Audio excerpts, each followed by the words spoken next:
आज हम class 9th के इतिहास की बुक के प्रथम चैप्टर फ्रांसीसी क्रांति के बारे में अध्ययन करेंगे। फ्रांसीसी क्रांति में एक सबसे इंपॉर्टेंट जो घटना है, पहले उसके बारे में अध्ययन करने के बाद में ये क्यों घटी और कैसे घटी उसके बारे में अध्ययन करेंगे। मतलब इसमें रिवर्स चलेंगे। तो सबसे इंपॉर्टेंट जो घटना है उसके बारे में सबसे पहले जानते हैं। 14 जुलाई 1789 इस दिन सुबह का समय था और राजा ने अपनी सेना को आदेश दिया कि वह पेरिस शहर में जाए। यह बात जब यहाँ के पेरिस के लोगों को पता चली, नागरिकों को पता चली, तो उन लोगों को लगा कि राजा जरूर सेना यहाँ पे भेजकर अपने ही नागरिकों पे गोलियां चलवाना चाहता है। और इसी अफवाह के कारण नगर के लगभग 7,000 लोग जो पेरिस के अंदर जो टाउन हॉल बना था उसके सामने आके एकत्रित हो जाते हैं और यहाँ पे आने के बाद में ये डिसीजन लेते हैं कि हमें जनसेना का निर्माण करना चाहिए। और आपको पता है, जब सेना का निर्माण करना है तो सबसे पहले ही जरूरत होती है उसको हथियारों की। और ये भीड़ हथियार जुटाने के लिए, हथियार प्राप्त करने के लिए जितने भी सरकारी कार्यालय हैं उन पे धावा बोल देती है। उन सब में सबसे इंपॉर्टेंट जो घटना है वो है बास्तिल किले की जेल। ये बास्तिल किले की जो जेल है ये सम्राट की निरंकुश शक्तियों का प्रतीक भी है और उसके अत्याचारों का प्रतीक भी। ऐसा इसलिए कि सम्राट किसी भी व्यक्ति को बिना किसी वजह और बिना कोई मुकदमा चलाए इस जेल में बंद कर देता था और उसको अनेक प्रकार की यातनाएं देता था। इस वजह से जो भीड़ है या वहाँ के नागरिक हैं उनमें इसके प्रति बहुत ही नफरत भी है। अब लोग ये सोचते हैं कि हमें अनेक प्रकार के हथियार और गोला बारूद बहुत सारा हमें इस जेल में प्राप्त होगा। वो आते हैं, यहाँ पे धावा बोलते हैं, उस यहाँ का जो कमांडर है वह मारा जाता है। भीड़ ने यहाँ पे जो कैदी थे उनको छुड़वा दिया। बहुत सारे कैदी नहीं थे, केवल और 7 कैदी थे, उनको छुड़वा दिया। छुड़ाने के बाद इस जो बास्तिल के किले की जेल है इसके प्रति लोगों में बड़ा गुस्सा था, नफरत थी और राजा के प्रति भी थी और ये क्या था, सम्राट का ही है। तो उन लोगों ने अपना गुस्सा निकालने के लिए इस पूरी जेल को ही तोड़ डाले, इसको तहस नहस कर दी और इसके जो अवशेष थे उनको ले जाके बाजार में बेच दिया। बाजार में उन लोगों ने उन अवशेषों को खरीद लिया जो इस बास्तिल जेल जो है इसको अवशेषों के रूप में, स्मृति के रूप में रखना चाहते थे। ये 14 जुलाई 1789 की सबसे इंपॉर्टेंट घटना है जो फ्रांसीसी क्रांति के दौरान हुई। लेकिन ऐसा क्यों और कैसे हुआ? 18वीं सदी में उत्तरार्ध में फ्रांसीसी समाज कैसा था? सबसे पहले बात करते हैं वहाँ के शासक वर्ग की, जो राजा है उसके बारे में जानते हैं। 1774 ईस्वी में फ्रांस के जो बूर्बो राजवंश है उसकी लुई 16वां राजगद्दी पर बैठता है, राज्यारोहण होता है उसका। और इसकी जो शादी हुई थी वो ऑस्ट्रिया की राजकुमारी है मैरी एंटोनेट, इनसे हुई थी। यह भी बहुत शानो शौकत के साथ में रहने वाली थी, बहुत अकेली ही राजवंश का बहुत सारा खजाना खर्च करती थी। अब राज्यारोहण के समय लुई 16वां के सामने क्या क्या चुनौतियां थी? सबसे पहली, राजकोष खाली, मतलब उसके पास में ट्रेजरी में, राजकोष में कोई पैसा नहीं है। क्यों नहीं है? क्योंकि वर्साय के विशाल महलों और राजदरबार का फिजूल खर्च बहुत अधिक हो रहा है। अमेरिका की आज़ादी में ब्रिटेन से युद्ध का खर्च, अमेरिका जो ब्रिटेन से आज़ाद होने के लिए युद्ध करता है, स्वतंत्रता का जो युद्ध करता है, उस समय क्योंकि फ्रांस और इंग्लैंड दोनों में आपस में एक दूसरे के प्रतिद्वंदी हैं, इस वजह से अमेरिका का सहयोग करता है युद्ध में और वहाँ पे भी आपको पता है युद्ध में बहुत सारा पैसा खर्च होता है। अब इन सब खर्चों को चलाने के लिए राज्य ने जिन बिजनेसमैन से उधार ले रखा था उन सब ने, जो करदाताओं ने क्या कर दिया, सरकार से 10% ब्याज की मांग करने लग गए। और इसके अलावा नियमित खर्चे जैसे सेना का रखरखाव, राज दरबार, सरकारी कार्यालयों और विश्वविद्यालयों को चलाने के लिए जो धन की आवश्यकता होती है। राजा के सामने क्या समस्या है? ट्रेजरी पहले से खाली है, इसके अलावा उसके सामने इतने सारे खर्चे जो नियमित रेगुलर खर्चे हैं ये और हैं। इसका मतलब राजा संकट में है, आर्थिक रूप से बहुत बड़ा संकट है इसके सामने। और आपको पता है यहाँ पे राज्य की ट्रेजरी में पैसा कहाँ से आने वाला है? टैक्स के माध्यम से। तो अब क्या कर सकता है इस स्थिति में? राजा यही करेगा कि राज्य में नए टैक्स और इम्प्लीमेंट करेगा। तो अब नए टैक्स जो लगाएगा उससे पहले वहाँ के जनता की किस तरीके से, समाज जो है वो किस तरीके से अलग अलग स्टेट्स में बटा हुआ है उसके बारे में देखते हैं।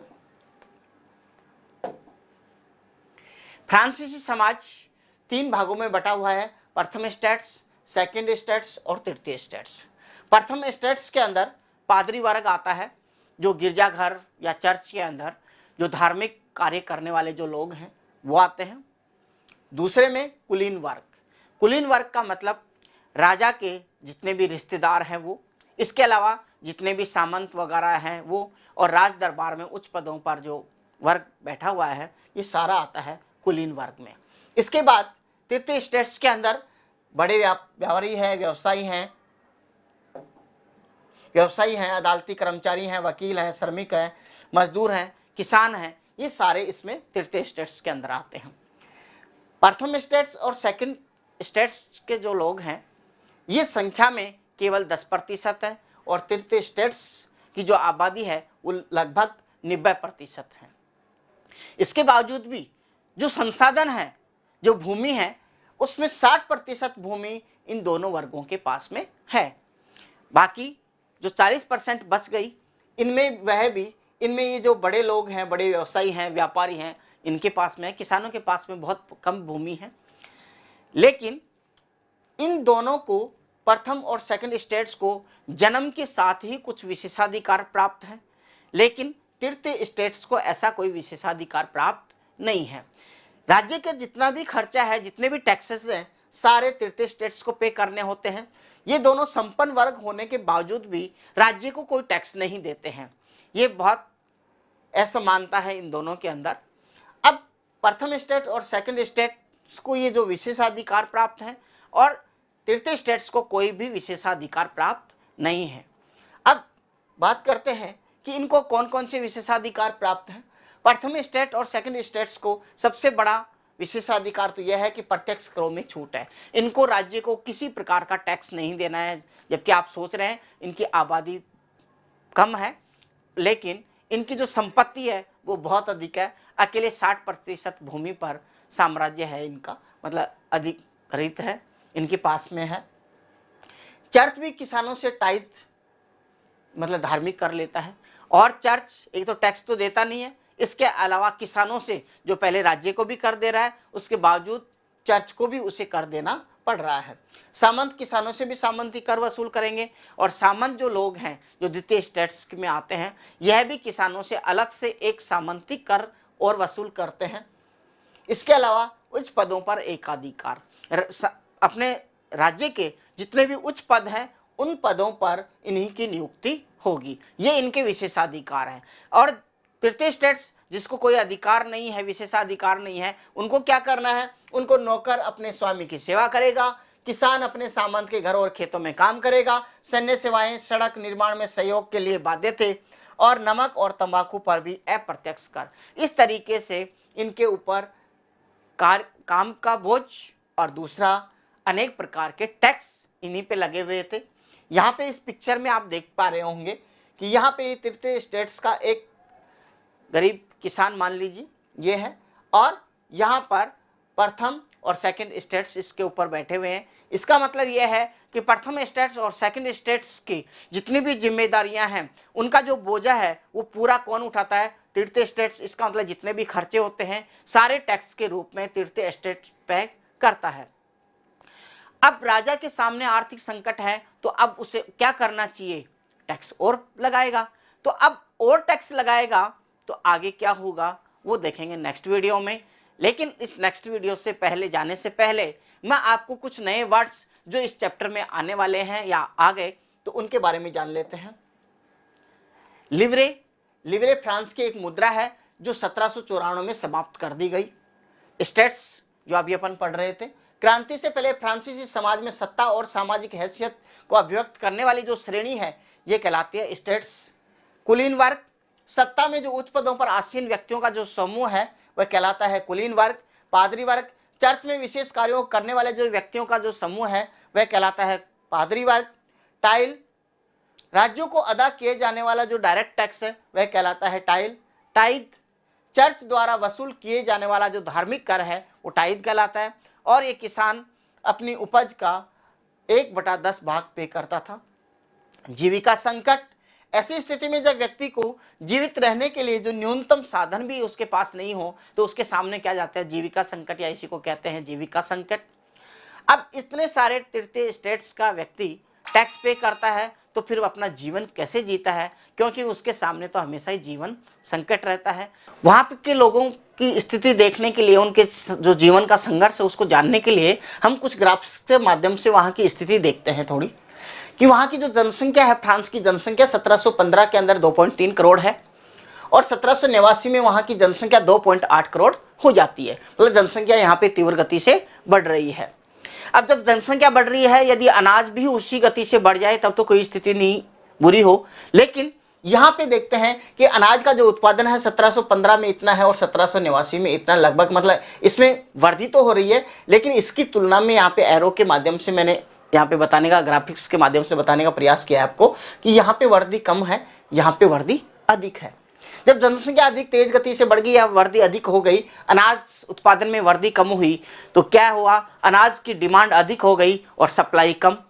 जब सप्लाई कम हो जाए और डिमांड अधिक हो जाए तो क्या होगा, खाद्य पदार्थों की कीमतें बढ़ जाएंगी। तो खाद्य पदार्थों की जो कीमतें 1715 से और 1789 के बीच अपन देखें तो जो वृद्धि हो रही है बहुत अधिक हो रही है। इसके आगे अपन बात करें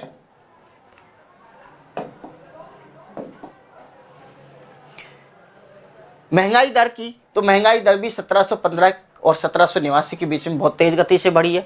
जब महंगाई दर बढ़ती है उसी के अनुपात में आपने देखा होगा सरकारें भी क्या करती हैं, महंगाई दर के अनुपात में जितने भी गवर्नमेंट कर्मचारी होते हैं उनके महंगाई दर के अकॉर्डिंग उनके डीए डेली अलाउंस बढ़ाती है, महंगाई के आधार पर महंगाई भत्ता बढ़ाया जाता है। लेकिन यहाँ पे उसकी मजदूरी नहीं बढ़ पाती है। यदि महंगाई जिस हिसाब से बढ़ रही है, यदि उसकी मजदूरी बढ़ जाए तो उसको समस्या नहीं आए। लेकिन होता क्या है, यहाँ पे व्यक्ति जो मजदूरी करता है, आपको पता है जितने भी संसाधन हैं सारे प्रथम स्टेट और सेकंड स्टेट वालों के पास में हैं, या फिर कुछ संसाधन हैं तो यहाँ पे ही जो तृतीय स्टेट के अंदर जो अमीर लोग हैं व्यापारी उनके पास है। अब जो मजदूर व्यक्ति मजदूरी करता है, वह कारखाने में किसी भी कारखाने में मजदूरी करता है, वह अपनी मर्जी से मजदूरी तो कर लेगा, लेकिन मजदूरी तय करने का अधिकार केवल और केवल किसको है, मालिक को है। और मालिक कभी भी कोई मजदूरी ज़्यादा थोड़ी तो ना चाहेगा, वह चाहेगा कि कम से कम मैं मजदूरी में कम करवाऊँ। तो इस तरीके से उसकी मजदूरी का जो अनुपात है महंगाई दर के अनुपात में नहीं बढ़ा। 1715 की तुलना में 1789 तक उसकी मजदूरी बढ़ती है, लेकिन बहुत कम बढ़ती है। और जब मजदूरी कम बढ़ती है, महंगाई दर बढ़ती है, अधिक बढ़ जाती है, तो क्या होता है, उसके पास सामने जीवन जीने का संघर्ष उत्पन्न हो जाता है। वह अपनी रोजी रोटी भी नहीं खरीद पाता है।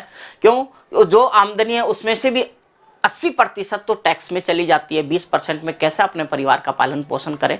तो उसके सामने क्या आ जाता है, रोजी रोटी का संकट। और जब रोजी रोटी का संकट आ जाता है, इसका मतलब उसके जीवन का संकट उत्पन्न हो जाता है। कल मैंने पिछले वीडियो में डेफिनेशन में बताया था कि जीविका संकट क्या है। जब व्यक्ति के सामने अपने आवश्यक वस्तुओं का, मतलब आवश्यक जो वस्तुएं हैं वह भी प्राप्त नहीं हो, तो वही क्या कहलाता है, जीविका संकट। तो ये इस तरीके से फ्रांस के जो व्यक्ति है, तृतीय स्टेट के लोग हैं, जो किसान लोग हैं, उनका ये जीवन इतना खतरों से भरा हुआ है, ऐसी स्थिति उसके सामने है। अब इसी के अंदर, इसी चैप्टर के अंदर आपको 1.2 करके जीविका संकट क्यों उत्पन्न होता है उसके बारे में एक क्रियाविधि दी हुई है, उसको मैं इस वीडियो में ही आपको बता देता हूँ।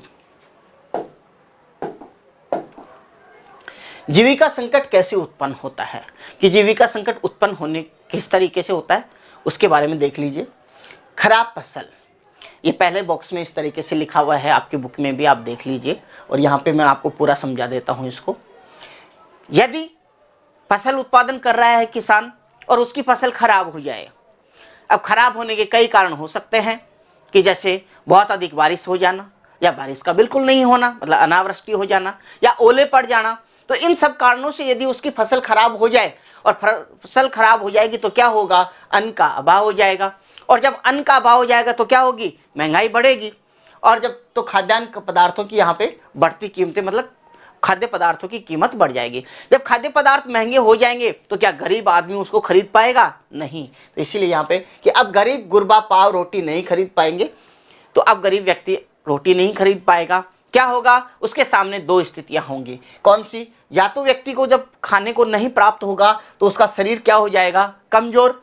या फिर क्या होगा? यदि थोड़ा सा बलवान है तो किसी दूसरे व्यक्ति से लड़के झगड़ के छीनने का प्रयास करेगा, तो नेचुरल है, लेकिन लड़ाई झगड़े होंगे या जब दंगे होंगे तो एक की तो मृत्यु तय है और एक जो ताकतवर होगा वो छीन के खा लेगा। तो यहाँ पे यदि खाद्य दंगे उत्पन्न होंगे और खाद्य दंगे होंगे तो भी क्या होगी? मृतकों की संख्या में वृद्धि होगी। और यदि व्यक्ति का शरीर कमजोर हो गया तो उसको क्या जकड़ लेंगी? महामारियां। और जब महामारियां फैलेंगी तब भी क्या होगा? मृतकों की संख्या में वृद्धि होगी। इस तरीके से ये आपकी क्रियाविधि दी हुई है इस बुक के अंदर। आप इसको यहाँ पे मैंने आपको समझाने का प्रयास किया है, शायद समझ में आ गया होगा। दूसरा कि यहाँ पे जो अपन ने देखा कि किस तरीके से गरीब व्यक्ति के सामने जीवन जीने का संकट उत्पन्न हो गया है, और जब व्यक्ति, एक कहावत है कि भूखा मरता क्या नहीं करता, इसका मतलब जब ऐसी स्थिति व्यक्ति के सामने आ जाए, उसको अपने जीवन जीने के लिए ही संकट उत्पन्न हो जाए, तो वह क्या करेगा? क्रांति ही करेगा। कि उभरते मध्य वर्ग की विशेषाधिकारों के अंत की कल्पना की उन्होंने, कि जब हमारे पास भी पैसे, क्योंकि वो संपन्न वर्ग था, व्यापार के द्वारा खूब पैसा कमा रखे थे, वो संपन्न होते हुए भी उनको प्रथम स्टेट और द्वितीय स्टेट की तरह कोई विशेषाधिकार नहीं था। इसलिए ये काफी विचार करते हैं और यही वर्ग उभरता है जो क्रांति में बहुत बड़ा सहयोग देता है। उभरते मध्य वर्ग में विशेषाधिकारों के अंत की कल्पना की। 18वीं सदी में एक सामाजिक समूह उदय हुआ जिसे मध्य वर्ग कहा जाता है। और इस मध्य वर्ग में कौन होता है? वहाँ के प्रशासनिक अधिकारी होते हैं, वकील होते हैं, जज होते हैं, व्यापारी होते हैं, शिक्षक होते हैं। आप देख रहे होंगे ये सभी कैसा ग्रुप है, पूरा पढ़ा लिखा है, शिक्षित है। और जब शिक्षित है तो विचार करने की क्षमता इनमें आ गई। और ये सभी क्या सोचते हैं कि इनके अनुसार किसी भी व्यक्ति को सामाजिक हैसियत का जो आधार है उसकी योग्यता ही होनी चाहिए, उसका जन्मना नहीं। और इन पर अनेक दार्शनिकों का प्रभाव पड़ा। ऐसे विचार इनके थे कि किसी भी व्यक्ति को जन्म के आधार पर कोई विशेषाधिकार नहीं मिलना चाहिए, उसकी योग्यता के आधार पर मिलना चाहिए। और ऐसा सब ये शिक्षित होने की वजह से हुआ। और इन्होंने अनेक दार्शनिकों का भी अध्ययन किया था जिसका उन पे प्रभाव था। आइए जान लेते हैं कि कौन कौन से दार्शनिक हैं जिनका इन लोगों पे बहुत अधिक प्रभाव पड़ा। यूरोप के 3 विशेष महान दार्शनिक हैं।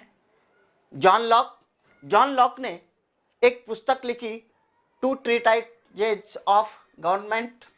इसमें इन्होंने राजा के दैवीय और निरंकुश अधिकारों के सिद्धांत का खंडन किया। इन्होंने अपनी पुस्तक में बताया कि क्योंकि जो सम्राट लोग हैं, राजा लोग हैं, वो हमेशा प्रजा को क्या कहा जाता था कि भगवान ने, ईश्वर ने मुझे यहाँ पे धरती पे भेजा है और मुझे शासन करने के लिए, आप लोगों पे शासन करने के लिए, मैं आपकी मर्जी से यहाँ पे राजा बना हुआ नहीं हूँ, ये भगवान की मर्जी से हूँ। तो इस तरीके के वह अपने कुल को अपने आप में, ये अपने आप औरों से श्रेष्ठ बताने का प्रयास करता था। और इन्होंने इस पुस्तक में खंडन कर दिया कि ऐसा कुछ नहीं है, भगवान सबके लिए बराबर है और वह सभी को धरती पे समान रूप से ही भेजता है। लेकिन ये सब मिथ्या है कि ऐसा ही इनको सिर्फ राज करने के लिए ही भेजा है। दूसरे दार्शनिक जॉन जाक रूसो ने एक पुस्तक लिखी, सोशल कॉन्ट्रैक्ट। और सोशल कॉन्ट्रैक्ट के अंदर उन्होंने सामाजिक समझौते का सिद्धांत दिया। और तृतीय जो दार्शनिक है मॉन्टेस्क्यू, इन्होंने the spirit of the laws पुस्तक के अंदर दिया कि न्यायपालिका, विधायिका और कार्यपालिका के बीच सत्ता का विभाजन होना चाहिए। क्योंकि अब तक क्या हो रहा था कि सम्राट ही कानून बनाने वाला है, सम्राट ही लागू करने वाला है, और सम्राट ही यदि कोई उसका उल्लंघन करता है तो न्याय करने वाला है। इन्होंने कहा कि ये नेचुरल जस्टिस के खिलाफ है। तो क्या होना चाहिए? इस सत्ता का विभाजन होना चाहिए, कार्यपालिका अलग होनी चाहिए, न्यायपालिका अलग होनी चाहिए और विधायिका अलग होनी चाहिए। इन विचारों को जब इन शिक्षित वर्गों ने पढ़ा तो इनके दिमाग में ये बात क्रौंधने लगी कि नहीं, ये गलत हो रहा है, बिल्कुल वास्तव में ऐसा होना चाहिए। और इनके विचारों कि फ्रांस के राजनीतिक चिंतकों को अमेरिका संविधान और उसमें दी गई व्यक्तिगत अधिकारों की गारंटी ने बहुत अधिक प्रभावित किया। यहाँ के जो राजनेता हैं, क्योंकि अभी अभी अमेरिका को आज़ादी मिली है और अमेरिका ने अपने संविधान के अंदर नागरिकों को जो मूल अधिकार दिए हैं, उनका बहुत अधिक प्रभाव जो पड़ा वो फ्रांस के राजनीतिक जो लोग हैं उन पे पड़ा कि वास्तव में ऐसा होना चाहिए। सभी के अपने जो व्यक्तिगत अधिकार हैं वो मिलने चाहिए। दार्शनिकों ने इन विचारों को कॉफी हाउस और सैलून की गोष्ठियों में गर्मा गर्म बहस और पुस्तकों और अखबारों के माध्यम से व्यापक प्रचार प्रसार हुआ। इसी समय से लुई 16वें राज्य के खर्चों को पूरा करने के लिए फिर से कर लगाए जाने की खबर से विशेषाधिकारों वाली इस व्यवस्था के विरुद्ध गुस्सा भड़क उठा। दार्शनिकों के विचार जो हैं ये हर व्यक्ति तक पहुंचने के लिए वहां पे कुछ गोष्ठियां बनती हैं, वहां पे जो कॉफी हाउस हैं वहां पे लोग बातचीत करते हैं, शिक्षित वर्ग चर्चा करता है, अखबारों को जोर जोर से पढ़ा जाता है ताकि अनपढ़ व्यक्ति भी उन विचारों को समझ सके। और इन बातों को लेके सभी जो तृतीय स्टेट के लोग हैं या अन्य भी जो स्टेट के लोग हैं, यदि वो कॉफी हाउसों में बैठते हैं तो वो सुनते हैं तो वास्तव में लगता है कि वास्तव में ये जो सत्ता है ये गलत चलाई जा रही है, क्योंकि प्रथम स्टेट और तृतीय स्टेट कोई कर नहीं देता और सारे जो जितने भी राज्य के करों का जो बोझ है सारा तृतीय स्टेट पे लादना बिल्कुल गलत बात है। ये सामाजिक समानता नहीं है। और इसी दौरान क्या होता है, जब पूरे समाज में ये जागृति हो जाती है, सम्राट ने क्या किया, फिर अपने राज्यों की जो आर्थिक स्थिति खराब है उसको सही सुधारने के लिए या ठीक करने के लिए फिर से इस तृतीय स्टेट पे और करों का बोझ लाद देता है। और इसको देख के, इस बात को सुन के वहां पे जो जनता है वह एक बार फिर गुस्से में हो जाती है, गुस्से में भड़क जाती है और नेचुरल है इसी से क्या होगा, क्रांति की शुरुआत। फ्रांस में सम्राट कोई भी नया कर लागू करने के लिए स्वतंत्र नहीं था, उसे स्टेट्स जनरल की मीटिंग बुलानी होती थी। और स्टेट्स जनरल जो है वो एक राजनीतिक संस्था थी जो कोई भी नए कर लगाने से पहले राजा को या सम्राट को उससे अनुमोदन लेना होता था। अब सम्राट यहाँ पे फिर नए कर लागू करने जा रहा है तो वह असेंबली की मीटिंग बुलाता है। असेंबली जो है ये अपने स्टेट्स जनरल की जो मीटिंग है ये कब बुलानी है ये राजा तय करता था, लेकिन इसका जो निर्णय है राजा पे बाध्यकारी नहीं हुआ करता था। और इसके अंतिम जो मीटिंग बुलाई गई 1614 ईस्वी में बुलाई गई। अब राजा को नए कर लगाने के लिए स्टेट्स जनरल की मीटिंग बुलाता है और उसने तय किया कि 5 मई 1789 को यह मीटिंग का आयोजन किया जाएगा। तीनों स्टेट्स के 300 प्रतिनिधि, 300 प्रतिनिधि प्रथम स्टेट के, द्वितीय स्टेट के 300 प्रतिनिधि और यहाँ पे 600 प्रतिनिधि तृतीय स्टेट के इसमें भाग लेने के लिए जाते हैं। और होस्ट करने के लिए राज सम्राट एक बहुत बड़ा हॉल सजाता है। उसमें यहाँ पर आगे की पंक्ति में 300 प्रथम स्टेट के प्रतिनिधियों को बिठाता है, यहाँ पे दूसरी तरफ सामने की तरफ द्वितीय स्टेट के जो 300 प्रतिनिधि है वो बैठ जाते हैं। लेकिन जो तृतीय स्टेट के जो प्रतिनिधि है 600 जो शिक्षित वर्ग भी है इन दोनों की अपेक्षा, उनको यहाँ पे पीछे की तरफ खड़ा कर देता है। मीटिंग शुरू होती है।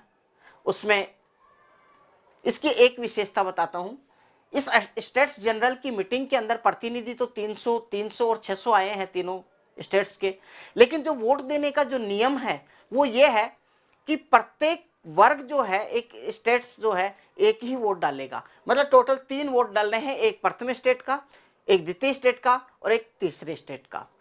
तो नेचुरल है प्रथम 2 साथ एक तरफ वोट देंगे, तीसरा एक हमेशा विजय उनकी होनी है। इस बार तृतीय स्टेट कहता है कि ये न्याय संगत नहीं है। तो क्या होना चाहिए, बोला प्रत्येक व्यक्ति को एक वोट देने का अधिकार होना चाहिए और जो स्टेट्स जनरल जो है इसकी मीटिंग में जो निर्णय किया जाए वो राजा पे बाध्यकारी भी होना चाहिए। सम्राट इस बात को नहीं मानता है और जब सम्राट इस बात को नहीं मानता है तो यहाँ पे जो तृतीय स्टेट के जो लोग हैं ये इस मीटिंग का बहिष्कार करते हुए इससे बाहर चले जाते हैं। बाहर जाने के बाद में स्टेट्स जनरल के जो तृतीय स्टेट के जो प्रतिनिधि हैं अपने आप को नेशनल असेंबली के रूप में सोचते हैं, विचार करते हैं। और इन्होंने विचार किया कि 20 जून 1789 को इसी हॉल में हम दोबारा से मीटिंग की रखेंगे जिसमें सभी लोग आएंगे। प्रथम स्टेट और द्वितीय स्टेट का कोई भी प्रतिनिधि यहाँ पे नहीं आता, सिर्फ आते कौन है, तृतीय स्टेट के। लेकिन जब यहाँ पे आते हैं तो इस हॉल के ताला लगा हुआ मिलता है और सम्राट ने अपने सैनिक यहाँ पे बिठा रखे थे।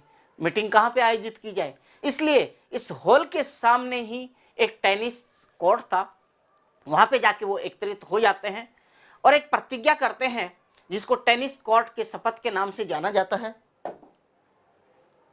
टेनिस कोर्ट की शपथ के नाम से जाना जाता है। ये तय करते हैं कि हम नेशनल असेंबली हैं और हम जब तक भंग नहीं होगी हमारी असेंबली, जब तक सम्राट को एक नियंत्रित करने वाला संविधान हम देश को नहीं देते हैं, तब तक हमारी असेंबली भंग नहीं होगी। इसके जो लीडर थे उसमें जो दो प्रमुख थे, एक है मिराबेओ और दूसरा है आबे सिए। इनके बारे में जान लेते हैं। मिराबेओ जो है वो जन्म का जो इसका हुआ वो है कुलीन परिवार में हुआ था, लेकिन वह सामंती विशेषाधिकारों वाले समाज को खत्म करने की जरूरत से सहमत था। हालांकि यह द्वितीय स्टेट में था, लेकिन उसके बावजूद भी यह इस व्यवस्था को सही नहीं मानता। ये चाहता है कि सभी को समान अधिकार मिलना चाहिए। ये अव्यवस्था जो समाज में है ऐसी नहीं होनी चाहिए। और दूसरा आबे सिए मूलतः पादरी था और उसने तीसरा स्टेट क्या है शीर्षक से एक अत्यंत प्रभावशाली प्रचार पुस्तिका मतलब पंपलेट छपवाए थे और लोगों को ये जागरूक कर रहे थे। ये जो उनके नेता हैं प्रथम स्टेट और द्वितीय स्टेट के होते हुए भी तृतीय स्टेट का सहयोग करते हैं। क्यों? क्योंकि ये जो अन्याय हो रहा था ये चाहते हैं कि ऐसा नहीं होना चाहिए, सबको समानता का अधिकार मिलना चाहिए। अब नेशनल असेंबली अपने टेनिस कोर्ट की शपथ ले चुकी होती है, संविधान निर्माण में जुट जाती है और इधर सम्राट और जनता। सम्राट क्या करता है? चारों तरफ हाहाकार मचा हुआ है, फसल बर्बाद हो चुकी है और रोटी के जो ब्रेड है, जो रोटी है वहाँ की पाव रोटी है, उसके जो भाव हैं वो आसमान छू रहे हैं। दूसरा, सम्राट ने क्या किया? इन सब चीज़ों को कंट्रोल करने के लिए शहर में सेना भेजता है। और आपने देखा होगा प्रथम वीडियो में 14 जुलाई 1789 को जो बास्तिल के किले की जो घटना घटती है वो इसी दौरान घटती है। इसके बाद सम्राट को एक बात तो समझ में आ गया कि इस जो जनता ने जो जागरूक हो गई है इसके सामने मेरी एक भी नहीं चलने वाली है। इसलिए वह अंत में क्या करता है? इस नेशनल असेंबली की बातें को स्वीकार कर लेता है और ये मान लेता है कि बिल्कुल राजा को नियंत्रित करने के लिए एक संविधान होना चाहिए। और 4 अगस्त 1789 को नेशनल असेंबली ने क्या किया? करों, कर्तव्यों और बंधनों वाली जो सामंती व्यवस्था है उसके उन्मूलन का आदेश पारित कर देती है। इतना होने के बाद में और इनके जितने भी विशेषाधिकार हैं वो समाप्त कर दिए, धार्मिक कर समाप्त कर दिए, चर्च की जो स्वामित्व वाली भूमि है वह राज्य के अधिकार में आ जाती है और इस तरीके से लगभग 20 लिवरे की संपत्ति सरकार के हाथ में आ जाती है। इतना होने के बाद भी सम्राट ये नहीं चाहता कि मुझ पर कोई नियंत्रण करे, मतलब वह नहीं चाहता कि संविधान इस तरीके से बने। और जो प्रथम स्टेट और द्वितीय स्टेट के लोग भी जनता से डर चुके हैं, वह भी वहाँ पे छोड़कर दूसरे अन्य स्टेट्स में जाने लग गए हैं। इस तरीके से चारों तरफ डर का माहौल है, आतंक का माहौल है। इसके बाद आगे क्या होता है? लेकिन संविधान सभा अपना संविधान निर्माण कार्य में जो तेजी से जुटी हुई है वह 1791 में अपना संविधान का प्रारूप वो बना लेती है। और इसका जो मुख्य उद्देश्य है संविधान का, सम्राट की शक्तियों को सीमित करना और शक्तियों को विभिन्न संस्थाओं में विभाजित करना। मतलब संविधान में उन्होंने तय कर रखा था कि कार्यपालिका, न्यायपालिका ये सब अलग अलग होने चाहिए और सम्राट अलग होना चाहिए। और ये सारी व्यवस्थाएं कैसी होनी चाहिए? एक निश्चित लोकतांत्रिक आधार पे ऐसा होना चाहिए। संविधान का जो प्रारंभ किया गया उसमें पुरुष और नागरिक अधिकार के घोषणा पत्र के साथ शुरू हुआ। जीवन के अधिकार संविधान में दिए गए, अभिव्यक्ति की स्वतंत्रता के अधिकार और कानूनी बराबरी के अधिकार को नैसर्गिक एवं अहरणीय अधिकार के रूप में स्थापित किया गया। संविधान में ये निश्चित किया गया और ये भी किया गया कि सम्राट जो है इनको रद्द नहीं कर सकता, हरण नहीं कर सकता। जीवन के अधिकार मिलने चाहिए उसको, अभिव्यक्ति की स्वतंत्रता मिलनी चाहिए और कानूनी रूप से सभी को बराबर का दर्जा मिलना चाहिए। राज्य का ये कर्तव्य माना गया कि वह प्रत्येक नागरिक के नैसर्गिक अधिकारों की रक्षा करे। ये जो 3 अधिकार दिए गए हैं, नैसर्गिक है मतलब प्राकृतिक है, और राज्य का या सम्राट का दायित्व है कि हर नागरिक के ये जो नैसर्गिक अधिकार है इनकी रक्षा करनी उसका दायित्व है। अब आगे जब संविधान निर्माण हो जाता है तो वहां के सम्राट की क्या स्थिति होती है और किस तरीके से शासन व्यवस्था चलती है। यहां पर जो जनता है, कुछ जनता को तो मताधिकार नहीं दिया गया। किसको नहीं दिया गया? मताधिकार प्राप्त नहीं मिला लगभग 30 लाख पुरुषों और महिलाओं को, बच्चों को, और 25 वर्ष से कम आयु के जितने भी व्यक्ति हैं उनको मताधिकार नहीं दिया गया।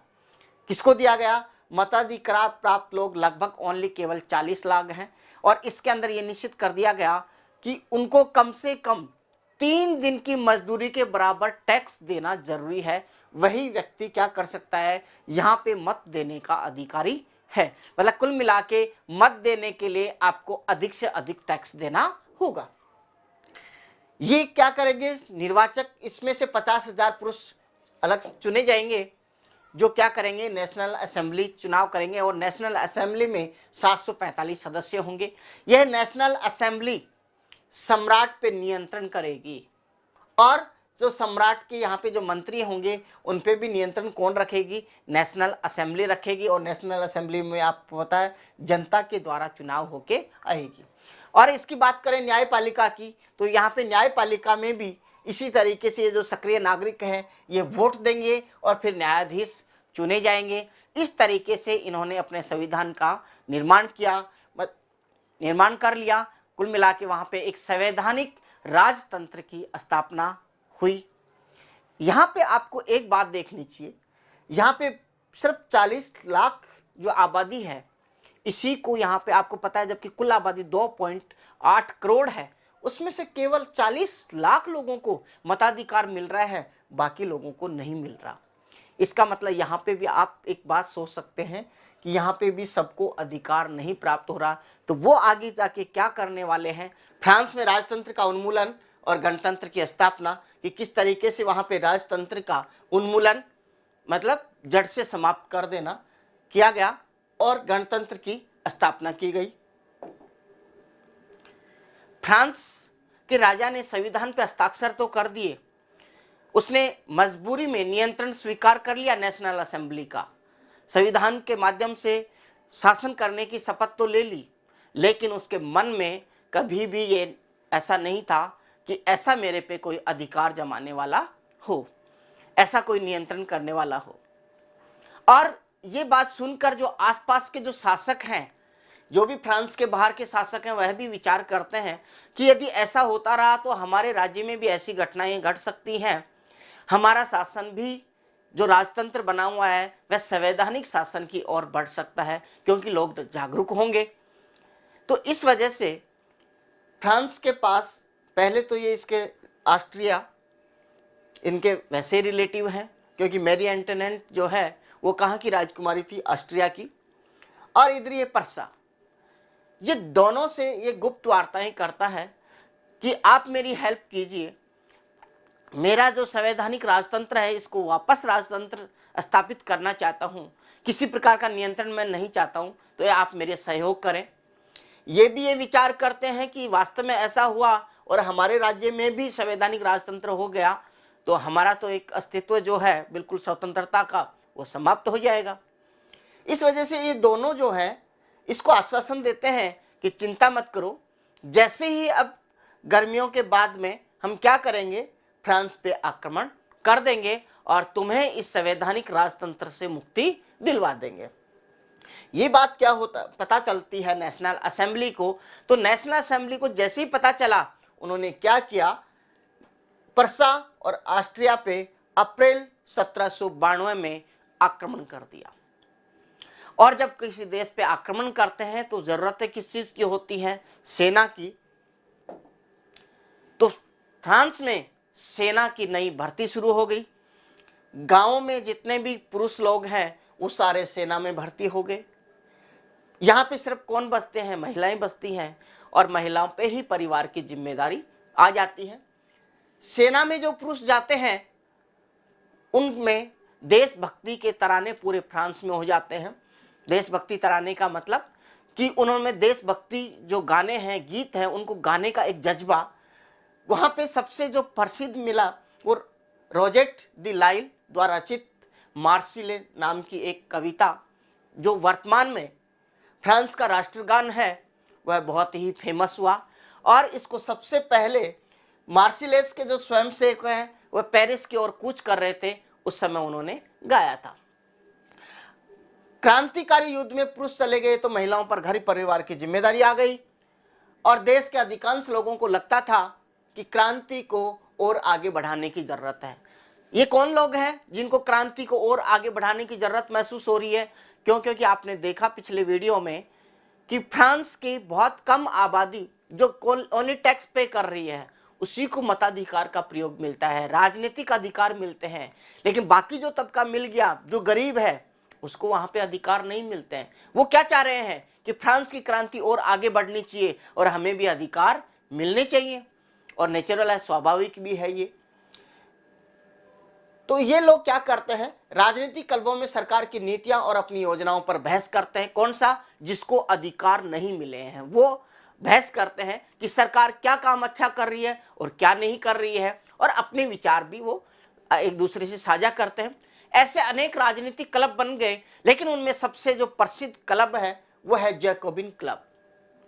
जैकोबिन क्लब का जो नाम पड़ा वो वहां के भूतपूर्व कॉन्वेंट ऑफ सेंट जैकब के नाम पे पड़ा। कॉन्वेंट का जो मतलब होता है वो होता है धार्मिक जीवन को समर्पित समूह की इमारत, कि एक ऐसी इमारत जहां पे धर्म की बातें ही सिखाई जाती है। और वहां का संत कौन था? सेंट जैकब, और उसी नाम पे इस इमारत का नाम पड़ा था। तो यहाँ का जो क्लब था वह क्लब में भी राजनीतिक चर्चाएं होती हैं। अब इसके सदस्य कौन कौन होंगे आप भी सोच सकते हैं। वही सदस्य होंगे जिनको मताधिकार का प्रयोग नहीं मिला, जिसको राजनीतिक अधिकार नहीं मिला। और किसको नहीं मिला? इसके जो सदस्य हैं वो कम समृद्ध लोग होंगे। कौन कौन से? जैसे इसमें दुकानदार, जो छोटे दुकानदार हैं, क्योंकि बड़े जो बिजनेसमैन हैं उनको तो वहां पे राइट्स मिल जाते हैं, लेकिन छोटे दुकानदार जो बेचारे अपनी रोजी रोटी ही कमाते हैं उनको नहीं मिलता है। कारीगर, जूता बनाने वाले, पेस्ट्री बनाने वाले, घड़ी साज, छपाई करने वाले, नौकर और दिहाड़ी मजदूर, ये आपको पता है गरीब तबका है, टैक्स पे नहीं कर रहा, इस वजह से इनको राजनीतिक अधिकार नहीं मिलते हैं, मताधिकार का प्रयोग नहीं किया दिया गया, इसलिए ये लोग इसके सदस्य हैं। इनका जो नेता है वो है मैक्सिमिलियन रोबेस्पियर। ये है जैकोबिन क्लब। और जैकोबिन क्लब के यहाँ पे ये मैंने नेता जो है उनके मैक्सिमिलियन रोबेस्पियर, इसकी तस्वीर आप देख पा रहे होंगे। ये जो क्लब है, इस क्लब के जो लोग एक विशेष यूनिफॉर्म तैयार करते हैं कि हम कैसी यूनिफॉर्म पहनेंगे। एक इस तरीके से धारीदार जो पतलून है, धारीदार पतलून पहनेंगे और सर पे क्या पहनेंगे? लाल टोपी। ऐसा क्यों? ऐसा इसलिए कि जो संभ्रांत वहां के लोग हैं, जो समृद्ध लोग हैं पहले से, वो वहां का एक परिधान है ब्रिजेस, वो पहनते हैं, जो घुटनों तक की धोती की तरह महसूस होता है, तो वो पहनते हैं। और उनके विरोध में ये क्या पहनते हैं? फुल पैंट पहनते हैं, पतलून पहनते हैं जिस धारीदार है, और लाल रंग की टोपी जो इनकी स्वतंत्रता का प्रतीक है। ये ऐसा इसलिए करते हैं कि ये जताना चाहते हैं कि जो ब्रिजेस पहनने वाले जो कुलीन है उनकी सत्ता समाप्ति हमने कर दी, मतलब उन जैसा हम पहनावा भी नहीं पहनते और यूनिटी भी महसूस होती है। इसलिए जो जैकोबिन थे उनको सो कुलांत के नाम से जाना जाता है। क्यों? क्योंकि सो कुलांत का शाब्दिक अर्थ होता है बिना घुटने वाले, क्योंकि ये पूरी पतलून पहनते हैं, घुटने नजर नहीं आते, इसलिए इनको कहा जाता है सो कुलांत। सो कुलांत पुरुष लाल रंग की टोपी पहनते जो स्वतंत्रता का प्रतीक थी। और 1792 में जैकोबिनों ने खाद्य पदार्थों की महंगाई एवं अभाव से नाराज पेरिस वासियों को लेकर एक विशाल हिंसक विद्रोह की योजना बना ली। 10 अगस्त 1792 को ट्यूलेरिये के महल पर धावा बोल दिया। ट्यूलेरिये के महल में यहाँ का जो सम्राट है, राजा है, वो रह रहा है, तो वहां पे धावा बोल देते हैं और राजा के रक्षकों को मार डाला। राजा को कई घंटों तक बंदी बनाए रखा और बाद में असेंबली में शाही परिवार को जेल में डालने का प्रस्ताव पास किया। ये करवाया उन्होंने, जैकोबिनों ने जाके कि ये पास करो और इसको जेल में डालो। अब क्या हुआ, उसी के दबाव में जैकोबिनों का समूह बहुत बड़ा हो जाता है, उनके दबाव में वहां पे नए चुनाव कराए जाते हैं। और नए चुनाव जब होते हैं तो उसमें क्या किया गया, 21 वर्ष से अधिक उम्र के सभी पुरुषों को मतदान का अधिकार दिया गया, चाहे वह संपत्ति हो उसके पास या नहीं हो, मतलब टैक्स पे कर रहा है या नहीं कर रहा है, उससे कोई मतलब नहीं। यहाँ पे केवल ये रखा गया 21 वर्ष से अधिक उम्र का कोई भी व्यक्ति क्या करेगा, मतदान का अधिकारी होगा। लेकिन ध्यान रखा, यहाँ पे महिलाओं को नहीं दिया है, मैंने अकेला पुरुष लिखा है, महिलाओं को यहाँ पे मताधिकार का प्रयोग नहीं करने की इजाजत दी है। नवनिर्वाचित जो असेंबली फिर बनी, कन्वेंशन का मतलब होता है एक विशाल सम्मेलन, क्योंकि इसी के अंदर सभी तबकों के लोग मताधिकार का प्रयोग करते हैं, इसलिए इसका नाम रख देते हैं सम्मेलन।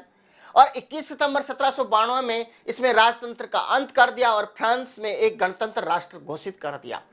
21 सितंबर 1792 के इन्होंने क्या किया, ये घोषणा कर दी कि राजतंत्र समाप्त और क्या होगा, फ्रांस में केवल गणतंत्र होगा। कैसे? क्योंकि जो राजतंत्र है वह यहाँ के जो राजा है वो क्या कहता है, मुझे तो ईश्वर ने भेजा है यहाँ पे शासन करने के लिए। और जो नई सरकार बनती है जनता के माध्यम से, ये क्या है, गणतंत्र। राजतंत्र का मतलब यहाँ पे मैंने बताया है कि सर्वोच्च पद पर जो राजा हो और ये पद आनुवंशिक हो, और जनता से जो निर्वाचित होते हैं वो गणतंत्र कैसे कि सर्वोच्च पद जनता द्वारा चुना गया व्यक्ति धारित करता हो। इस तरीके से वहां पे राजा को फांसी देते हैं। क्यों देते हैं इसके बारे में बता देता हूं कि जब वहां पे न्यायालय पे मुकदमा चलता है तो उसमें तय किया जाता है, ये न्याय के तहत या उस पर आरोप लगाया जाता है कि इसने अपने देश के साथ में गद्दारी की है और विदेशी ताकतें जैसे ऑस्ट्रिया और पर्सा के साथ में गुप्त वार्ताएं करके उनके माध्यम से हमारे यहाँ पे फ्रांस पे क्या करवाना चाहता है, हमला करवाना चाहता है। इसका मतलब राजा क्या है, देशद्रोही है। और जब देशद्रोही है तो इसको क्या किया जाए, इसको फांसी की सजा दी जाए। तो इस तरीके से लुई 16वां को न्यायालय द्वारा देशद्रोह के आरोप में मौत की सजा सुना दी गई और 21 जनवरी 1793 को प्लेस डी ला कॉनकॉर्ड में उसे सार्वजनिक रूप से क्या दे दी गई, फांसी दे दी गई। और रानी जो मेरी एंटोनेट है इसका भी यही हश्र हुआ, मतलब उसको भी फांसी दे दी गई। इस तरीके से यहाँ पे जो राजतंत्र है इसका उन्मूलन हो गया और गणतंत्र की स्थापना हो गई। आतंक का राज सन 1793 से 1794 तक का जो रॉबेस्पियर का जो शासन है वह कहलाता है आतंक का राज। अब आतंक का राज क्यों कहा जाता है उसके बारे में आगे इसमें अध्ययन करते हैं। फ्रांस में क्या हुआ कि जो मैक्सिमिलियन जो रॉबेस्पियर है इसने वहां पे जो नियंत्रण और दंड की जो नीति है बहुत ही अधिक सख्त अपनाई, कि मतलब उसने किसी को नहीं देखा, कानून के सामने सबको इक्वल रखा। मैक्सिमिलियन जो रॉबेस्पियर के हिसाब से यदि कोई भी व्यक्ति गणतंत्र के खिलाफ है, चाहे वह कुलीन हो, चाहे वह पादरी हो, चाहे राजनीतिक सदस्य हो, यहां तक कि चाहे अपनी ही पार्टी का व्यक्ति क्यों नहीं हो, उसने उनके लिए कोई रियायत नहीं की और सबको गिरफ्तार करके जेल में डाल दिया। गिरफ्तार करके जब जेल में डाला और न्यायालय में यदि उनको दोषी पाया गया तो उसने क्या किया, उसको गिलोटिन करवा दिया। यहां पे इस ग्राफिक्स के माध्यम से आप समझ सकते हैं, ये है यहाँ पे गिलोटिन। गिलोटिन क्या था, एक इस तरीके का ढांचा बना हुआ था जिसमें व्यक्ति का यहाँ पे सर लगा के ऊपर यहाँ पे जो चाकू लगा हुआ है धारदार, यहाँ पे रस्सी जैसे छोड़ते ऊपर से आके गिरता और उस व्यक्ति का तुरंत ही मृत्यु हो जाती थी। इस तरीके का ये यंत्र था और इस यंत्र का जो निर्माण किया वो डॉक्टर गिलोटिन ने किया था और इसी वजह से इस यंत्र का नाम भी क्या रखा है, गिलोटिन। तो अब यहाँ पे देखिए कुलीन मैंने यहाँ पे बताने का प्रयास किया है, कुलीन जिसको स्टार बना के मतलब बिल्कुल सम्राट, और पादरी यहाँ पे मैंने ये क्रिश्चियन जो साइन बना के बताने का प्रयास किया है कि पादरी हो या राजनीतिक सदस्य कोई भी या इन्हीं की पार्टी का जो जैकोबिन्स है, लाल टोपी और पट्टेदार से आप समझ गए होंगे, इनमें से कोई भी व्यक्ति गणतंत्र के खिलाफ है तो उसको गिरफ्तार करके जेल में, और न्यायालय ने दोषी पाया तो सीधा गिलोटिन कर दिया जाता था। इतने अधिक सख्त ही से वह पेश आता था। लेकिन ध्यान रखें, इतनी अधिक शक्ति से यदि कोई व्यक्ति रहता है तो उसके हजारों दुश्मन भी तैयार हो जाते हैं। तो आगे क्या होगा उसी रॉबेस्पियर का हाल, वो भी आगे देखेंगे। लेकिन रॉबेस्पियर की जो सरकार है उसने बहुत सारे कानून बनाए और उनका भी बड़ा सख्ती से पालन करवाया। तो कौन कौन से कानून बनाए उनके बारे में अध्ययन करते हैं। मजदूरी की अधिकतम सीमा उसने तय कर दी, निश्चित कर दिया कि इससे अधिक मजदूरी नहीं होगी और न ही कोई कम देगा। गोश्त और रोटी की राशनिंग कर दी, मतलब एक राशनिंग व्यवस्था जो आज भी अपने यहाँ पे प्रचलन में है, क्योंकि गरीबों को आज भी यदि कोई चीनी दी जाती है, आटा दिया जाता है, अनाज दिया जाता है, ये सबकी क्या होता है, राशनिंग के माध्यम से मिलता है। तो ऐसे यहाँ पे फ्रांस के अंदर भी जो रॉबेस्पियर की सरकार है उसने गोश्त और रोटी की क्या कर दी, राशनिंग कर दी। किसानों को अपना अनाज शहरों में सरकारी कीमत पर बेचना आवश्यक कर दिया कि यदि कोई भी अनाज उत्पादन हो रहा है तो किसान को मंडी में लाके ही बेचना होगा, और वो भी उसी रेट पे जो सरकारी रेट है, उससे कम या अधिक पे नहीं बेचेगा। अपेक्षाकृत महंगे सफेद आटे के इस्तेमाल पर रोक लगा दी। जो महंगा आटा था उसका इस्तेमाल कोई नहीं करेगा, और सिंपल जो आटा है कौन सा उसके बारे में आगे कि साबुत गेहूं से बनी समता रोटी खाना अनिवार्य कर दिया, क्योंकि बराबरी का प्रतीक सभी के लिए निश्चित कर दिया। ऐसे नहीं कि कोई व्यक्ति तो अच्छे आटे की, मतलब सफ़ेद जो आटा बनता है वहाँ की जो क्वालिटी है उसकी रोटी खा रहा है, एक गरीब तबका है वो साबुत गेहूं से बनी रोटी खा रहा है। तो इसको समानता लाने के लिए उसने निश्चित कर दिया कि गेहूं से बनी साबुत रोटी, जो साबुत गेहूं से जो बनी रोटी है उसी को खाएंगे, और उसका नाम रखा समता रोटी, जिससे अमीर और गरीब का भेद मिट जाए। बोलचाल के संबोधन में भी बराबरी का व्यवहार लागू कर दिया उसने। संबोधन कि जैसे वहां पे कहा जाता था परंपरा के अंदर, महाशय बड़ा कोई व्यक्ति है तो उसको क्या कहा जाता, मोंस्यूर के कहा जाता था, और यदि कोई महिला है तो उसको मदान कहा जाता था, जिनका मतलब मोंस्यूर का मतलब महाशय और मदान का मतलब महोदया होता था। लेकिन रॉबेस्पियर सरकार ने कानून बना दिया कि ऐसे शब्द कोई भी इस्तेमाल नहीं करेगा। क्यों? क्योंकि ऐसे इस्तेमाल करने से व्यक्ति में घमंड आ जाता है, बराबरी का प्रतीक नहीं होता। इसलिए क्या किया उन्होंने, कहा कि इनके स्थान पे क्या प्रयोग किया जाए, सितोयेन मतलब नागरिक और सितोयिन मतलब नागरिका, इनके स्थान पे मोंस्यूर के स्थान पे सितोयेन और मदान के स्थान पे सितोयिन का नाम या ऐसे शब्दों का प्रचलन में लाया गया।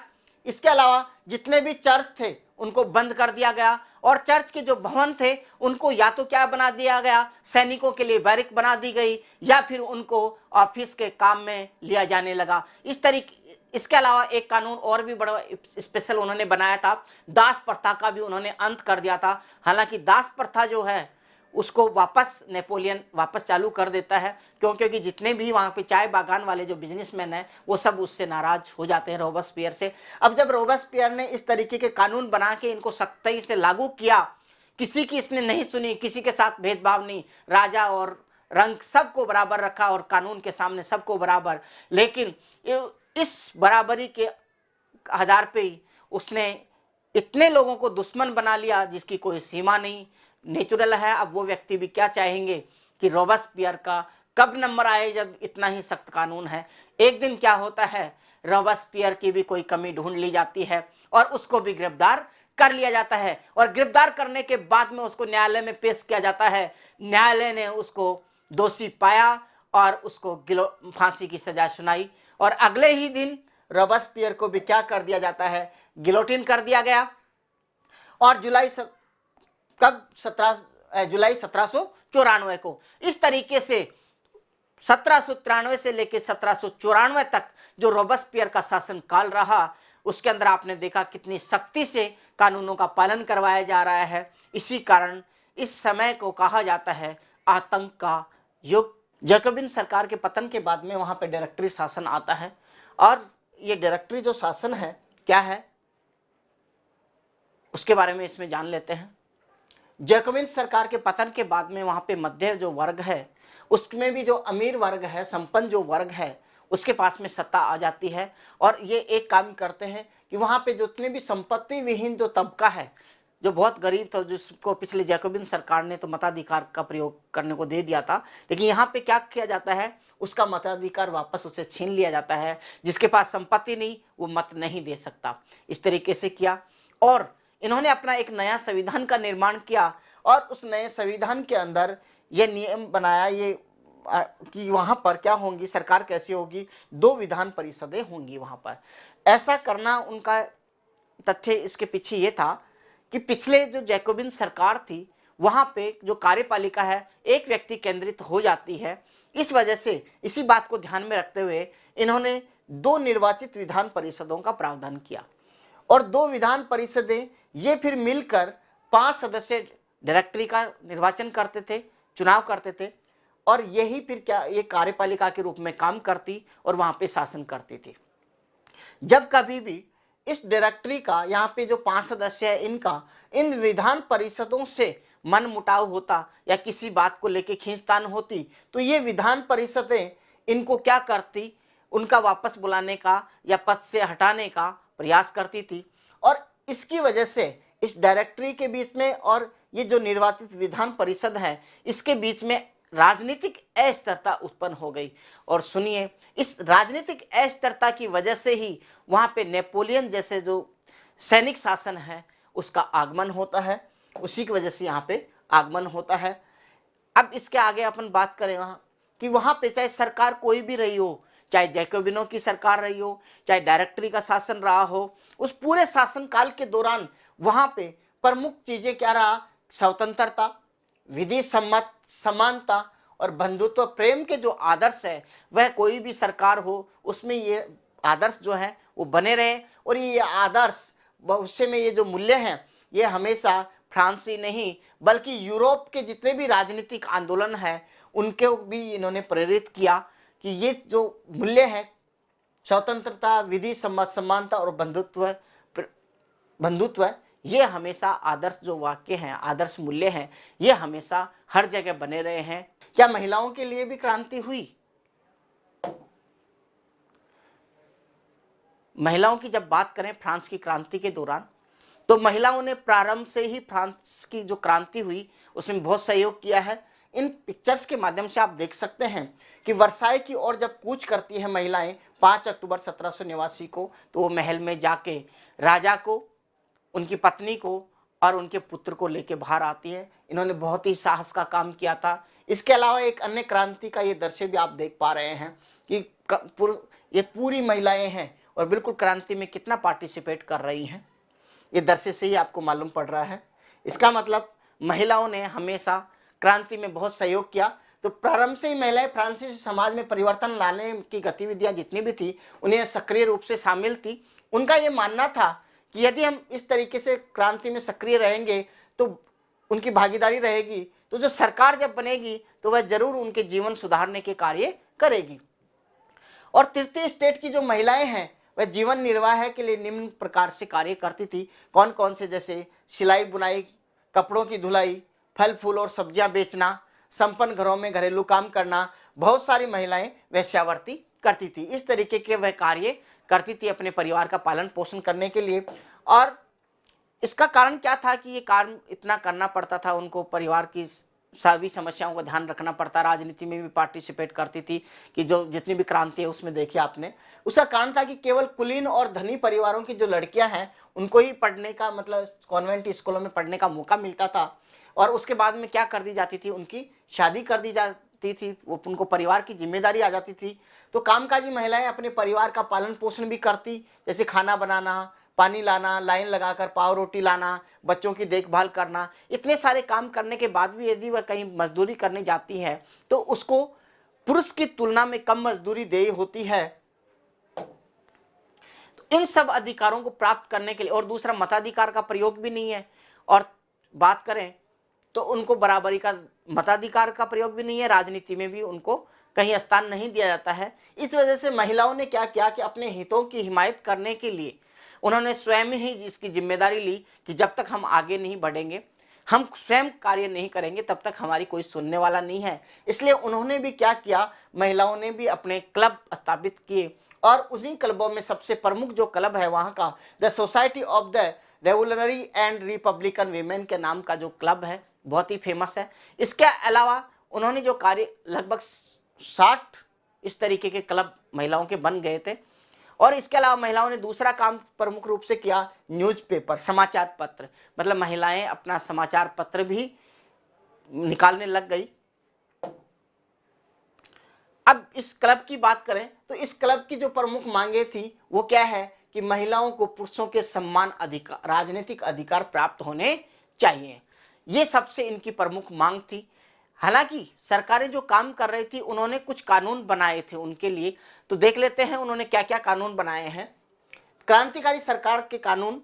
क्रांतिकारी सरकार ने मुख्य रूप से महिलाओं के लिए ये 4 कानून बनाती हैं। स्कूल शिक्षा।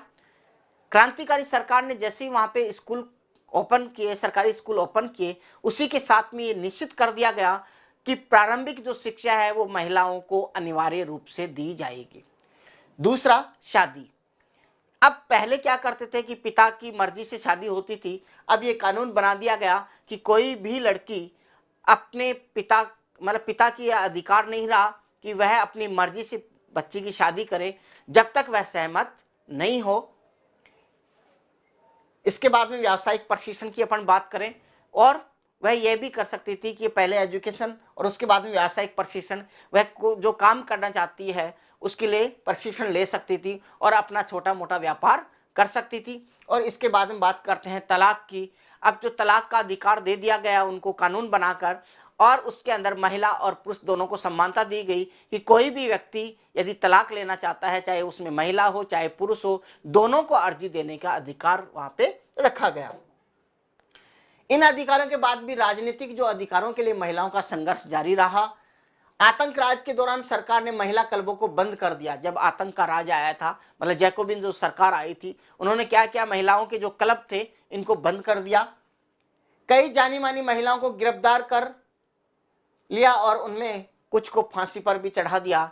और उन महिलाओं में सबसे प्रमुख महिला है ओलंप दे गुच। आप कमेंट करके बताएं इसके बारे में और अधिक जानकारी।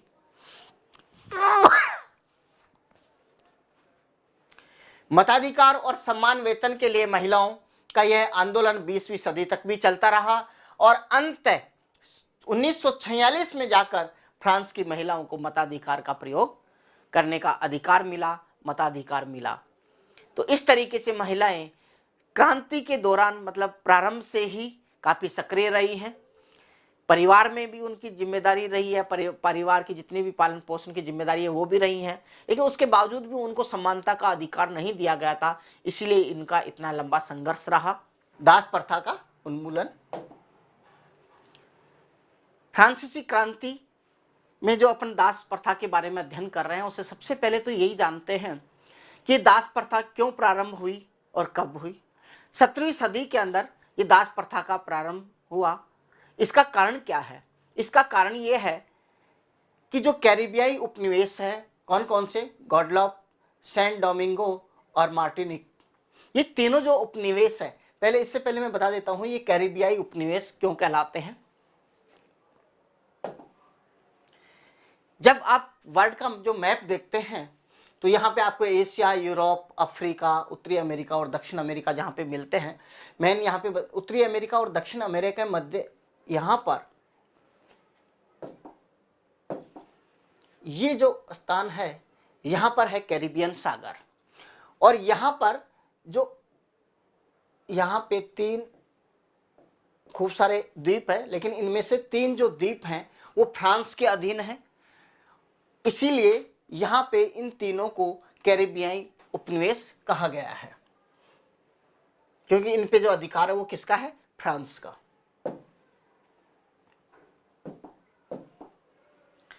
गोंडलॉप, सैन डोमिंगो और मार्टिनिक, ये जो उपनिवेश है इनकी वजह से क्या, ये किसके अधिकार में थे, फ्रांस के। और यहाँ पे जो उत्पादन होता है वो किसका होता है, यहाँ पे तंबाकू, नील, चीनी और कॉफी, इनका उत्पादन होता है। और इसकी आपूर्ति कौन कहाँ पे जाती है, यूरोप में जाती है, या कहें तो इसकी परिस्थिति में देखें तो फ्रांस में जाता है। फ्रांस में इनकी कमी पूर्ति कौन कर रहा है, ये उपनिवेश कर रहे हैं। आपके दिमाग में एक बात आ रही होगी कि ये यहाँ पे उपनिवेश पे ही उत्पादन हो रहा है, क्यों नहीं फ्रांस में उत्पादन कर लेते। लेकिन आपने एग्रीकल्चर जब आप पढ़ते हैं या 10th क्लास में जब पढ़ेंगे या पहले पढ़ चुके होंगे, उसमें आप देखोगे कि तंबाकू, नील, चीनी और कॉफ़ी के जो उत्पादन के लिए जो टेम्परेचर है वो लगभग 20 से 33 डिग्री टेम्परेचर इन सभी के लिए चाहिए। लेकिन यूरोप महाद्वीप में तो आप जानते हो कि जो टेम्परेचर है यदि हाईएस्ट टेम्परेचर भी देखें तो वहाँ पे 17, 18, ज़्यादा से ज़्यादा बात करें तो 20, इससे ज़्यादा तो जाता ही नहीं है। जबकि इनके उत्पादन के लिए मिनिमम टेम्परेचर की ज़रूरत होती है 20 और अधिकतम लगभग 33। तो इतना टेम्परेचर यूरोप महाद्वीप में नहीं है। ये क्योंकि कर्क रेखा और मकर रेखा के मध्य जो आसपास के जो क्षेत्र है यहीं पर होता है, इस वजह से यहाँ का उत्पादन, यहाँ पे जो उत्पादन हो रहा है वो यूरोप की पूर्ति कर रहा है। अब जब उपनिवेश ये बन गए तो फ्रांस से या कहें यूरोप के मालिकों ने क्या किया, इन उपनिवेशों में आके जो लैंड है उसको खरीद ली। अब लैंड तो खरीद ली, उत्पादन शुरू करें, लेकिन श्रम कहाँ से लाएं? क्यों? क्योंकि ये बागान मालिक कहाँ के हैं? यूरोप के। स्वयं काम करने के लिए बागान में इतनी दूर आएंगे नहीं। और पैसे पहले आप ये भी जान सकते हैं कि जब जो इतना बड़ा लैंड खरीद रहा है इसमें द्वीप पर, तो नेचुरल है, सक्षम है वह पारिवारिक स्थिति से पैसों में, तो वहाँ पे क्या है, जब वो सक्षम है तो खेत में काम करने का मतलब ही नहीं, बागानों में काम करने का मतलब ही नहीं।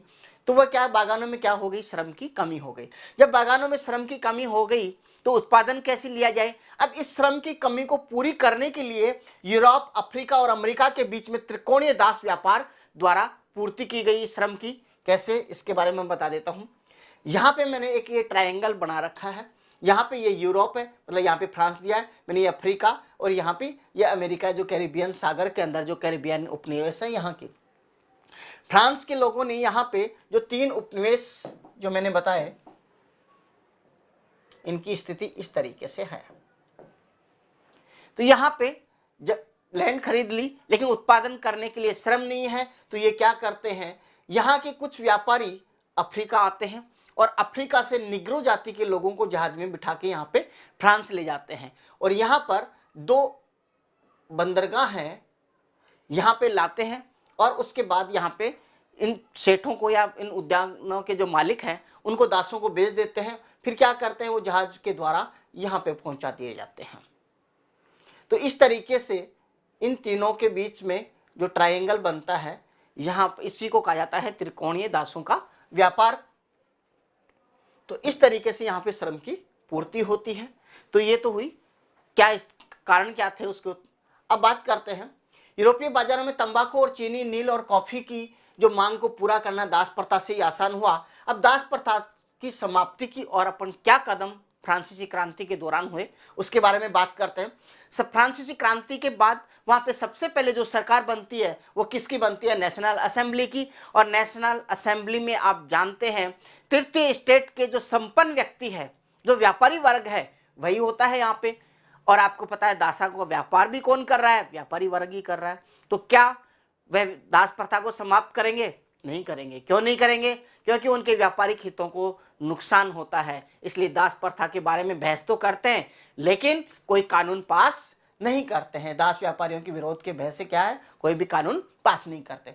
उसके बाद में जो सरकार बनती है वो किसकी बनती है, जैकोबिन सरकार। और जैकोबिन सरकार में आप जानते हैं तृतीय स्टेट के कमजोर वर्ग जो मजदूरी करते हैं या छोटे व्यापारी हैं, वो लोग हैं। उन लोगों ने क्या किया, 1994 के अंदर दास मुक्ति कानून पास कर दिया। दासों को प्रथा जो है इसको समाप्त कर दिया, क्योंकि ये बिल्कुल गरीब लोग हैं, ये तो खुद ही दासों वाली स्थिति में आ रहे हैं इकोनॉमिक कंडीशन से। इसलिए इन्होंने क्या किया, ये कानून बना दिया। उसके बाद जब जैकोबिन सरकार चली जाती है, क्योंकि इनके जो नियम हैं बड़े कठोर होते हैं, आपने पिछले वीडियो में देखा होगा, और नहीं देखा तो पिछले वीडियो आपको आई बटन में मिल जाएगा। फिर उसके बाद में शासन आता है डायरेक्टरी शासन। डायरेक्टरी शासन और जो विधान परिषदों के बीच में राजनीतिक जो तालमेल बैठ नहीं पाता और हमेशा ही विरोधाभास चलता रहता है, ये तो अपना अस्तित्व बचाने में ही लगे रहते हैं, वही नहीं हो पाता। तो दासों के प्रति इसमें या दास प्रथा के लिए इन्होंने कोई काम नहीं किया। उसके बाद में आता है नेपोलियन बोनापार्ट। ये क्या करता है, वापस दास प्रथा को पुनः लागू कर देता है। इसका कारण क्या है, यह है क्योंकि ये जब शासक बनता है तो ये व्यापारियों को नाराज नहीं करना चाहता है कि व्यापारियों का मुझे सहयोग मिले। क्योंकि ये बहुत सारे युद्ध वगैरह करता है, अगले वीडियो में अपन अध्ययन करेंगे। तो उन सब में क्या जरूरत होती है, पैसों की, और पैसा कहाँ से आता है, व्यापारियों से। और व्यापारियों को यदि नाराज कर देंगे तो क्या होगा, पैसा कहाँ से आएगा, रेवेन्यू कहाँ से आएगा, इसलिए ये वापस दास प्रथा को लागू कर देता है। बागान मालिकों को अफ्रीकी निग्रो लोगों को गुलाम बनाने की आज़ादी दे देता है। और निग्रो कौन होते हैं यहाँ पे, अफ्रीका में सहारा रेगिस्तान के दक्षिण में रहने वाले जो लोग हैं उनको कहा जाता है निग्रो, और यह अपमानजनक शब्द है, अब इसका इस्तेमाल नहीं किया जाता है। और यहाँ पे 1794 में बात करते हैं दास प्रथा है समाप्त कर दी गई, लेकिन यहाँ पे नेपोलियन लगभग 10 साल बाद में वापस लागू करता है। लेकिन अंतिम रूप से जो दास प्रथा समाप्त होती है वो फ्रांस की जो उपनिवेश है वहाँ पे समाप्त होती है 1848 में। इस तरीके से फ्रांसीसी उपनिवेशों के अंदर या फ्रांस की जब बात करें तो 1848 में पूर्ण रूपेण दास प्रथा पे प्रतिबंध लग जाता है, मतलब दास प्रथा का उन्मूलन हो जाता है। क्रांति और रोजाना की जिंदगी। क्रांति के बाद लोगों के जीवन में क्या परिवर्तन आया, क्योंकि क्रांतिकारी सरकारों ने स्वतंत्रता और समानता के आदर्शों को क्या किया था, लोगों की राजमर्रा की जिंदगी में उतारने का प्रयास किया था। तो पहले तो बात करते हैं जब क्रांति हुई थी 1789, उससे पहले क्या स्थिति थी उसकी बारे में बात करते हैं। प्राचीन राजतंत्र में समाचार पत्रों, किताबों और नाटकों और पर क्या थी, सेंसरशिप लागू थी। सेंसरशिप क्या, इसका मतलब ये था कि यदि आपको कोई किताब छापनी है या कोई आपको अखबार निकालना है या कोई आपको नाटक पेश करना है, उन सबसे पहले पेश करने से पहले राजा के जो सेंसरशिप अधिकारी थे उनसे अनुमति लेनी होती थी, क्या ये मैं दिखा सकता हूं। और उसमें आपको पता है राजा तो उन्हीं को परमिशन देगा जो उसकी अच्छाई जो दर्शाता हो। यदि आप एक भी उसकी बुराई करेंगे तो वह क्या परमिशन देगा, नहीं देगा। तो ऐसी स्थिति यहाँ पे लागू होती है। फ्रांसीसी क्रांति जब होती है तो क्या मिलता है सबको, अधिकारों के घोषणा पत्र जो घोषित होता है उसमें भाषण और अभिव्यक्ति की क्या मिल गई, स्वतंत्रता, और इनको नैसर्गिक अधिकार मान लिए गए, मतलब व्यक्ति के नैसर्गिक अधिकार हो गए, जिसकी वजह से अब उसको यह अधिकार मिल गया कि वह अपने विचारों को प्रकट कर सकता है। जब ऐसी घोषणा हो गई, ऐसे कानून बन गए, तो क्या हुआ उसके बाद, क्रांति के बाद में, अब ये तो क्रांति के दौरान हो गया, अब बात करते हैं क्रांति के बाद क्या परिवर्तन आया उसमें। सेंसरशिप जो लागू थी वो क्या हो गई, यहाँ पे समाप्त हो गई। और जब सेंसरशिप समाप्त हो गई तो 4 जो मुख्य परिवर्तन होते हैं उसके बारे में यहाँ पे देखते हैं। अखबारों, पर्चों, पुस्तकों और छपी हुई तस्वीरों की पूरे फ्रांस में जो बाजार है वहां पे बाढ़ आ गई। क्यों, क्योंकि अब सेंसरशिप लागू नहीं है तो हर व्यक्ति है वह अपनी जो विचारों को लेखबद्ध करता है और बाजार में प्रिंट माध्यम से जो है उसके माध्यम से अपनी किताबों में या जनरल के रूप में या अखबारों के रूप में निकालता है। उत्सवों, संगीत और नाटकों में असंख्य लोग आने लगे। अब पहले तो व्यक्ति आता नहीं, पहले बात तो इनको नाटकों को और ऐसों को प्रदर्शन करने की अनुमति नहीं देता था। और अब क्या है कि अनुमति मिल गई, उसमें अनेक प्रकार के सब व्यक्ति अपने विचार प्रकट करते हैं तो लोग भी सुनने के लिए आने लग गए। उसके बात करें तीसरी, फ्रांस में होने वाली जितनी भी घटनाएं हैं और परिवर्तन है उनका ब्यौरा अखबारों में छपने लग गया। क्योंकि बुक जो है, किताब जो है, हर व्यक्ति खरीद के नहीं पढ़ पाता था, मतलब बहुत ज्यादा लोगों तक नहीं पहुंच पाती थी। लेकिन अखबार जो है वह क्या हो रहा है, जितनी भी घटना उनको प्रिंट होने के माध्यम से बहुत अधिक संख्या में छपते हैं और बहुत अधिक संख्या तक पहुंच जाते हैं। स्वतंत्रता और न्याय के बारे में राजनीतिज्ञों और जो दार्शनिकों के जो विचार हैं वो क्या हुआ, अखबारों के माध्यम से लोगों तक पहुंच सके। जो राजनीतिज्ञ जो लोग हैं, दार्शनिक जो लोग हैं, उनके विचार पहले क्या है, ये सेंसरशिप लागू होने की वजह से उनको गिरफ्तार कर लिया जाता था या उनके विचार प्रकट ही नहीं होने देते थे। लेकिन सेंसरशिप समाप्त होने के बाद में राजनेताओं और जो दार्शनिक थे वह स्वतंत्र रूप से अपने विचार लोगों तक पहुंचाने लग गए। और इस तरीके से सबसे इंपॉर्टेंट इफेक्ट इसी का है कि सेंसरशिप यही अपने सिलेबस में है। तो इतना इफेक्ट क्या आया उनके जीवन में, ये सबसे प्रमुख है। तो ये है नेपोलियन बोनापार्ट जो आप तस्वीर में देख पा रहे हैं। नेपोलियन बोनापार्ट जब डायरेक्टरी का जब शासन था तो आपको पता है डायरेक्टरी और विधान परिषद जो थी उनमें हमेशा मनमुटाव चलता रहता था, खींचतान चलती रहती थी। उसी दौरान ये नेपोलियन जो बोनापार्ट है ये सेना में था और वहाँ पे किसी व्यक्ति से मिलकर क्या करता है, षड्यंत्र रचता है और डायरेक्टरी को अस्त व्यस्त करके अपना अधिकार वहां पे भी जमा लेता है, लेकिन उसके बाद पूर्ण रूप से वह शासक बनता है वहां पे 1804 में। 1804 में जब वह वहां का शासक बनता है, सम्राट बनता है, तो वह पोप को बुलाता है, और पोप को बुलाने के बाद में जो फ्रांस का जो मुकुट है वह स्वयं अपने हाथों से उठाकर वह पहन लेता है। आप इस बात से देख रहे होंगे, यहाँ पे एक बहुत बड़ा संदेश देना चाहता था। वह हमेशा कहता था कि फ्रांस का जो मुकुट है मुझे धरती पे गिरा हुआ मिला था और मैंने उठा के उसे अपने सर पे रख लिया। तो इस तरीके की बात वह हमेशा कहता था। तो पहली बार जो 1804 में नेपोलियन क्या बनता है, बोनापार्ट वहां के सम्राट घोषित कर देता है। अब क्या करता है, उसके बाद में वह अपने अड़ोस, फ्रांस के जो अड़ोस पड़ोस के जितने भी राज्य हैं उनसे क्या करता है, युद्ध करता है, अपना विजय अभियान शुरू करता है। जब वहां पे विजय अभियान शुरू करता है तो वहां पे जितने भी पुराने राजवंश हैं, मतलब पुराने प्राचीन समय से जितने भी शासक बने हैं, और वो क्या करते हैं, उनके पास कोई संविधान बना हुआ नहीं है, तो उन लोगों को हटाकर क्या करता है, क्योंकि हर यूरोप में क्या देखा जाता है कि अच्छा सम्राट है, जो देख के लोग भी उसका सपोर्ट करते हैं, और उन पुराने राजवंशों को हटा के क्या करता है, वह अपने ही खानदान के लोगों को स्थापित करता है, मतलब उनको वहां पे सम्राट बना देता है।